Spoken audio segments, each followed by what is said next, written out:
À emissão da Rádio Observador junta-se agora André Coelho Lima. Obrigado por estar connosco nesta entrevista.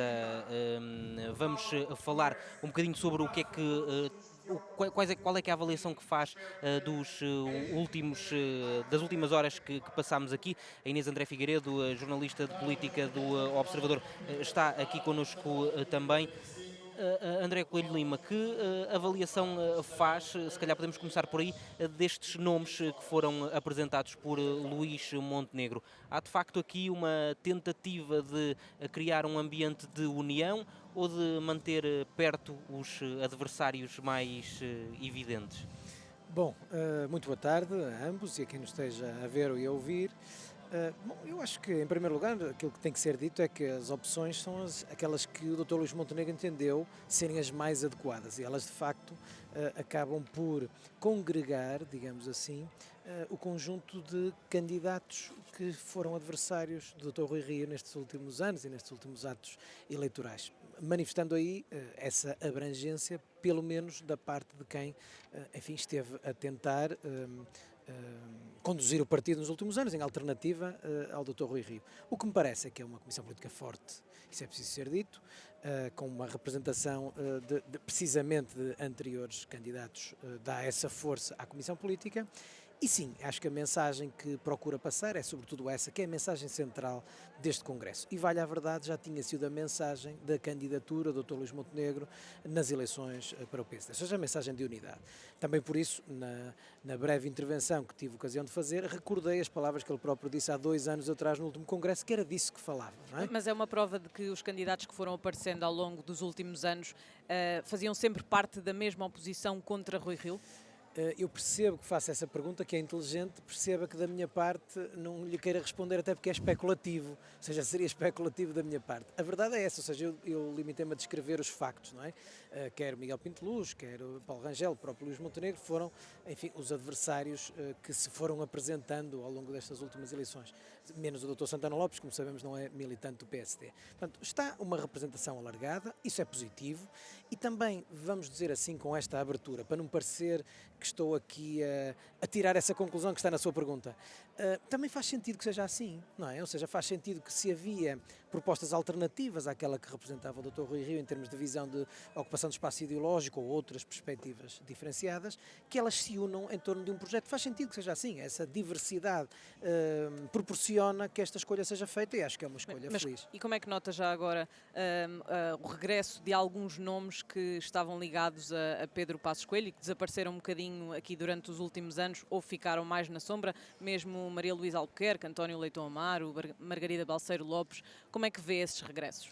Vejo com naturalidade, vejo essa ligação. Vamos a ver, eu acho que nós estamos todos ligados ao PSD. De facto, há pessoas que estão mais ligadas a uma determinada presidência, um determinado período, outras a outro. É normal. O Dr. Luís Montenegro foi o líder parlamentar durante o governo 2011-2015. E, portanto, é natural que tenha aí as suas referências e muitas das pessoas com quem já trabalhou. Isso é a coisa mais normal do mundo. Como o secretário-geral Hugo Soares, que no fundo lhe sucedeu na direção da bancada. Portanto, é uma escolha natural e que penso que teve também o cuidado de ser mais abrangente na representação desse setor. E, portanto, isso acho que é natural. Miguel Pinto Luz diz que isso é a possibilidade de se respirar ar mais oxigenado no PS, esta nova fase. Bem, eu por acaso acho que a intervenção do Miguel foi a única que fugiu assim um bocado àquilo que está a ser o padrão das intervenções. Um pouco mais agastada, acho que desnecessariamente. Eu não sei o que é o ar mais oxigenado, não é? Eu acho que convém não diabolizar nenhum dos momentos por que o partido passa, o que se refere ao passado e se refere também ao futuro, não é? Acho que não contribuímos muito para a mensagem de unidade que deve sair deste Congresso se o fizermos, e eu também não queria contribuir para isso. Mas só voltando aqui um bocadinho a Miguel Pinto Luz. Tentando tirar de mim a resposta que eu não estou a dar. Acusou Rui Rio de ter passado a usar durante estes últimos anos essa tal falta de unidade interna de que se falava muito como uma explicação para quase tudo. Essa desunião de que Rui Rio acabou por se queixar acaba por não deixar o ex-líder do PSD, a partir de hoje, focar-se realmente na oposição ao governo, que é uma das críticas que a oposição interna do PSD lhe faz?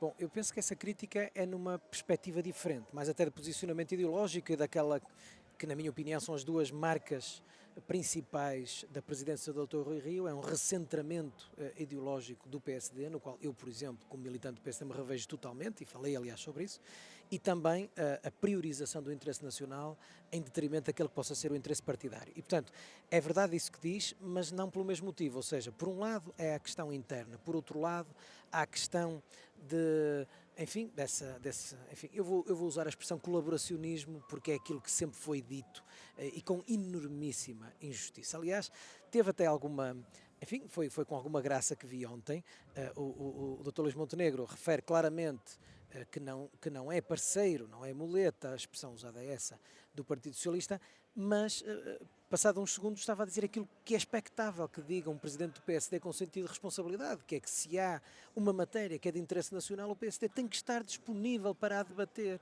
Ora, não foi mais do que isto que o Dr. Rui Rio fez ao longo do seu mandato, só que talvez fosse zurzido demasiadamente, quando na realidade aquilo que se visava, aliás, hoje ouvi o Carlos Coelho, julgo que a TSF, a dizer exatamente isto, a dizer, se houver matérias de interesse nacional que obriguem a que PS e PSD se unam, naturalmente temos que estar disponíveis para isso. Foi isto sempre que foi dito por nós. Mas Luís Montenegro foi sempre muito crítico da proximidade do presidente do PSD, Rui Rio, ao Partido Socialista.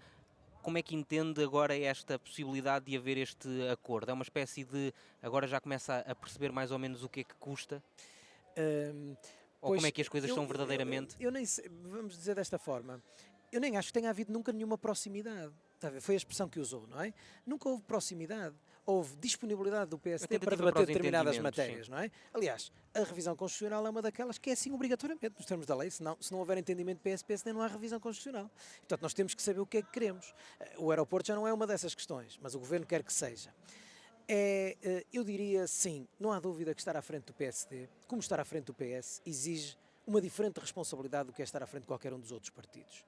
E isso, se formos sérios, e eu faço possível por o ser, é aquilo que eu espero do Presidente do meu partido. Portanto, eu espero isso do Dr. Luís Montenegro e já senti isso, naturalmente, da sua intervenção ontem, como senti de alguns dos que farão parte da sua equipa, em declarações que tenho ouvido pontualmente, nesse sentido. Ou seja, o PSD tem o seu caminho, sempre teve. O PSD é alternativo. O PSD foi sobre isso que eu quis refletir. A social-democracia é muito diferente do socialismo democrático, apesar da confusão que o Primeiro-Ministro tenta fazer, porque, de facto, na Europa, os partidos ditos de esquerda são sociais-democratas, porque na Europa Central, sobretudo, há enfim, o espectro partidário é muito mais à direita do que no nosso país. E por isso os partidos sociais-democratas ocupam um espaço esquerdo, mas aqui não. Nós temos partidos socialistas. E nisto, essa distinção é tão clara que não é preciso assinalá-la, ela vê-se nas diferentes propostas, no posicionamento, na forma como nós favorecemos a iniciativa privada, na forma como nós não queremos um Estado para além daquilo que é a sua função de regulação no setor económico, enfim, tudo isso que não queria agora estar aqui a cansar. Mas concorda então com a postura assumida por Luís Montenegro de que quer realmente negociar, de que está disponível para negociar, mas o novo Presidente do PSD também acaba por dizer sem chantagens por parte do Governo. Como é que vê isto e até onde é que deve ser o limite do PSD? A primeira parte da pergunta, concordo com essa disponibilidade, como está implícito no que estive a dizer até aqui.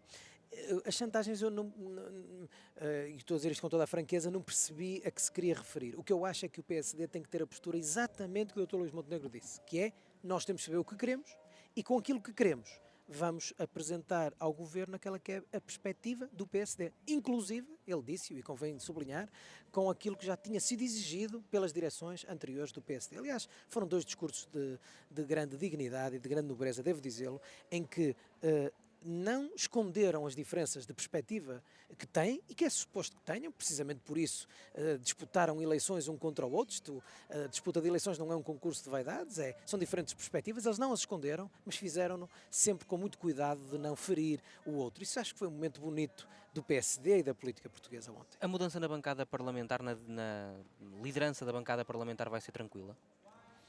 Está-me a fazer perguntas que eu respondo sempre dizendo que não sou o Zandinga, não é? Ou seja, todas aquelas que me obrigam a perspectivar futuro. Aquilo que eu tenho a dizer é que os deputados do PSD têm bem noção, e isto até digo acrescidamente como membro da atual direção da bancada, agora de missionária, nós temos sempre a consciência, eu disse isto no passado, antes de ser deputado, e portanto não tenho duas opiniões, às vezes mudo de opinião, mas nesta não mudei. O grupo parlamentar é um dos instrumentos que o partido tem para fazer política, e é por isso mesmo que esta direção, e o Dr. Paulo Mota Pinto em primeira instância, entendeu, não sentindo, pelas razões que ele disse, a confiança no sentido de poder continuar, entendeu colocar o lugar à disposição. Isso significa a interpretação plena de que o grupo parlamentar deve ser um instrumento ao serviço da direção do partido. Eu defendi isto como vice-presidente da Comissão Política anterior, das duas comissões políticas anteriores, e não podia dizer coisa diferente agora, e portanto fomos responsáveis e fizemos isso mesmo. Mas vem a partir daqui, futuro. Não, mas é responder às suas perguntas, sabe que eu não fujo de pergunta nenhuma.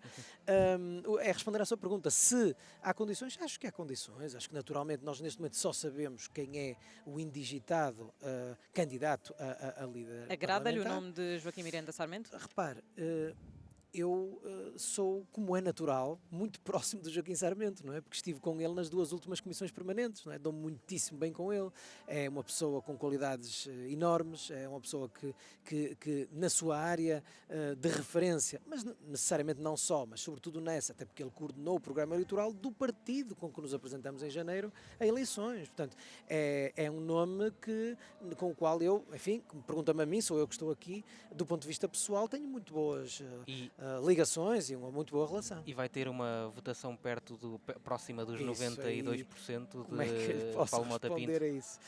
Não, então não lhe peço que faça futurologia e que me diga apenas o que é que representa ter uma votação mais baixa do que essa. Ouça, é naturalmente uma espada de Damocles que está sobre a próxima eleição. Isso é óbvio, vocês já viram isso, por isso a pergunta. Acho que isso vai depender muito também do trabalho que ele vai fazer agora, não é? Ele e o Presidente do Partido, na escolha das pessoas, imagino eu. Imagino também que vá querer transmitir ou transportar para a direção da bancada futura a mensagem que sai deste Congresso. E, portanto, vamos deixar espaço para que façam essas escolhas e depois, naturalmente, os deputados pronunciar-se-ão, que é quem tem que votar. E não é estranho que tenha havido esta transição do núcleo duro de Rui Rio para o núcleo duro de Luís Montenegro?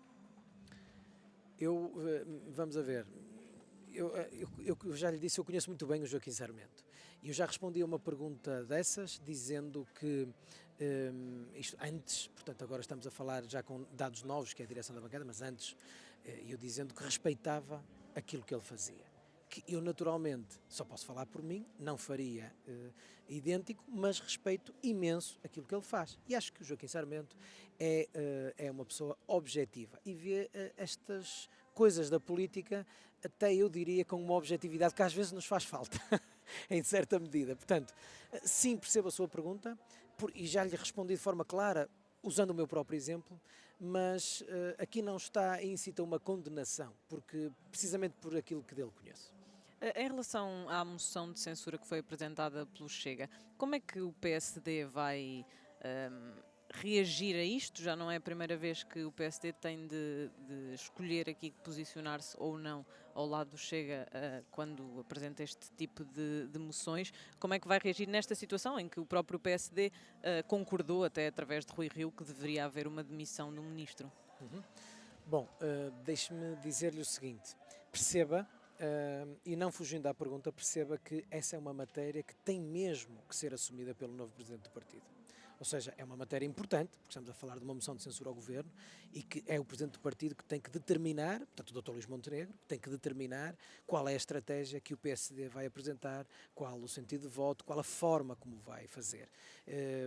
Não é fugir à pergunta, é mesmo respeito por aquilo que determinam estas eleições. Mas qual é a sua opinião? A minha opinião é aquela que é a opinião do Dr. Luís Montenegro. E sem falar com ele, eu não tenho dúvidas, é que o líder da oposição é o PSD. E, portanto, isso será claro na posição que o Dr. Luís Montenegro tomará. Mas Luís Montenegro fez uma campanha em que não se distanciou do Chega, ao contrário de Jorge Moreira da Silva, portanto não seria evidente que aqui pudesse haver essa aproximação?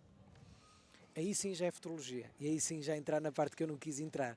Acho que o Dr. Luís Montenegro fará a análise desta situação, que é uma situação incomum, que é no fundo uma moção de censura, com motivações que eu ainda não conheço, porque não li os documentos, mas, aliás, isto foi na sexta-feira, ao final da tarde, entretanto entramos aqui no Congresso, mas é uma matéria que tem que ser a Comissão Política Nacional, que amanhã será eleita, sobre isso se pronunciar e definir aquela que deve ser a postura do partido. Compreenda que eu não quero responder a isso. Já agora que falámos em Jorge Moreira da Silva, falou há pouco, já passou um tempinho, mas não foi há muito tempo, disse que era o discurso mais difícil da vida dele, assumiu que tinha havido convites por parte de Luís Montenegro para integrar estes órgãos nacionais. Como é que vê a atitude de Jorge Moreira da Silva ao ter dito que não, mostrar-se na mesma pronto para dar o contributo, mas não querer, e dizendo até que não iria fazer oposição ao novo presidente do PSD, mas como é que vê esta atitude de não aceitar este cargo? Eu vejo como uma atitude de coerência. É a melhor descrição que posso dar. Vamos a ver. Nós estamos todos disponíveis para fazer parte da unidade, como é evidente. E usando a expressão que eu usei, que não é minha, era do Almeida Henriques, unidade na diversidade, que é uma expressão muito feliz e que eu já citei 2 vezes em congressos.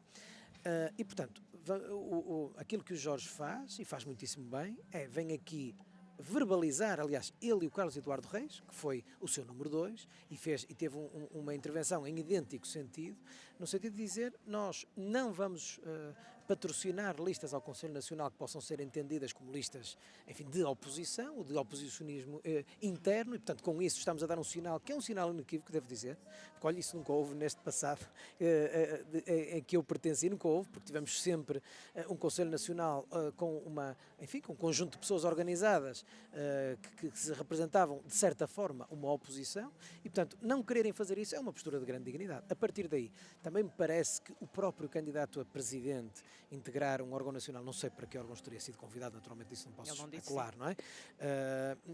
Talvez pudesse ser...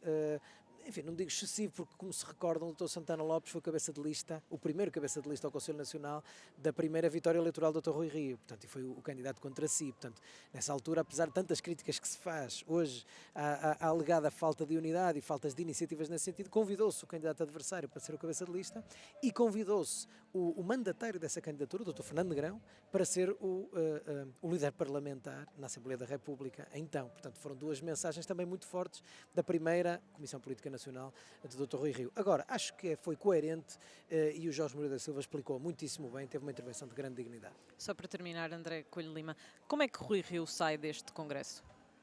Acho que sai bem, acho que sai com o sentimento de dever cumprido, tenho a certeza absoluta.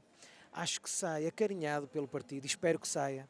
E espero que saia com o partido a ter consciência do serviço que Rui Rio prestou ao PSD. Todos sabemos que a política é feita de ciclos e que é muito mais feita de ciclos do que de personalidades. Grandes personalidades da política mundial fartaram-se de perder eleições.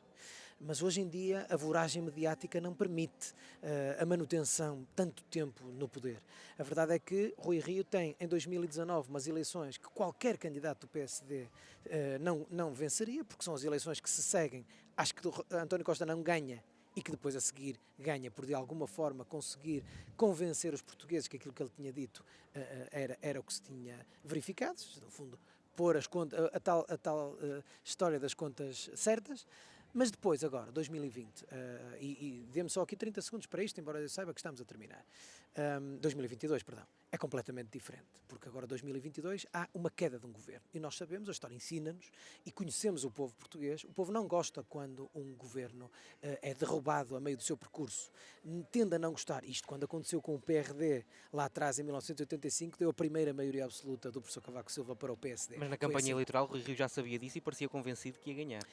E se quer que lhe diga, vamos ser sérios.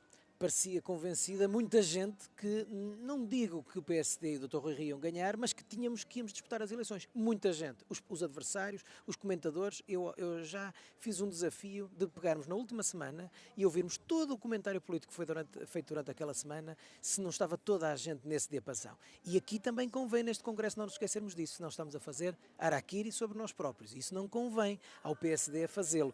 E nunca esquecendo isto, foi a circunstância de facto, haver um convencimento geral de que havia uma hipótese de o PSD poder disputar as eleições, que levou a que os 430 mil votos que PCP, PAN e Bloco de Esquerda em conjunto perderam, de 19 para 22, tivessem ido 380 desses 430 para o Partido Socialista, que foi aquilo que ele cresceu. Mesmo para terminar, está fechada a porta da política para Rui Rio, ou não? Isso é o Dr. Rui Rio que tem que responder. Ele, aquilo que disse, está obviamente fechada a porta da política partidária. Eu já ouvi essa resposta numa rádio qualquer dada pelo José Silvano, isso é evidente, e penso que o Dr. Rui Rio foi aqui no Observador, e portanto vou dizer a mesma, vou aproveitá-la, e penso que o Dr. Rui Rio é uma figura, é uma grande figura da política portuguesa. Penso que lhe podemos fazer essa homenagem, agora depois de tanto lhe terem batido. É uma figura de grande verticalidade e seriedade, que prestou um grande serviço ao PSD, não conseguiu vencer as eleições e precisamente por essa verticalidade é que saiu. Um bom candidato presidencial? Se me pergunta a mim, sem dúvida que sim. Agora, isso é o Dr. Rui Rio, há muitas figuras e personalidades no PSD que podem ser. Mas um líder que perdeu 2 eleições legislativas, uma delas dando maioria absoluta ao Partido Socialista, tem essas condições? Não, aí já me está a perguntar condições, eu aí já não vou responder. Perguntou-me se era um bom candidato, foi a resposta que eu lhe dei. Isso é a reflexão que tem que ser a Comissão Política Nacional, nem sei se é futura, nós temos eleições presidenciais, já não é esta, não é? Acho que é a próxima, nem fiz essas contas. Ou seja, esta Comissão Política só apanha as europeias, portanto as presidenciais já é subsequente. É uma reflexão que tem que ser a Comissão Política Nacional então eleita a fazer, e eu não quero pôr-me a fazer comentário político, não é o meu papel. Obrigado, André Coelho Lima. Muito obrigado. Obrigada. Obrigado.